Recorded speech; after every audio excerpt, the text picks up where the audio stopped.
It is Lon Welsh at Ironton Capital, and we're going to talk about National Diversified Fund 10, or NDF10 today. And I want to share one of the projects that I'm pretty excited about, and this one is called Waverly on the Lake.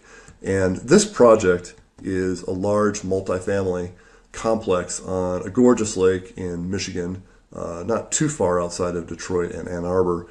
And a lot of the units have not been renovated yet, and the rents are quite a lot below market. The seller was someone who had had this in their family for quite a long time, and they had just kind of lost interest, as a lot of the owners who have been in the property for a long time often will.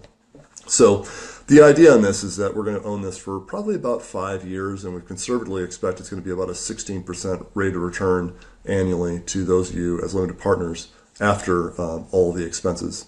So there's just over 1,000 units. It's about 100 acres with 40 buildings, and they're going to be doing a renovation of the units so they can justify a rent increase. And they've also got a grant from the local utility to swap out to more efficient HVAC systems. So it's going to be a very nice property for the residents as well when all this gets done. So for those of you who like depreciation to offset your capital gains in other investments, this is expected to generate a fair amount of depreciation in its first year, and that will all, of course, get relayed over to you as a shareholder. So let me know if you've got any questions about Waverly on the Lake, but it's a pretty simple business plan and should be a great project.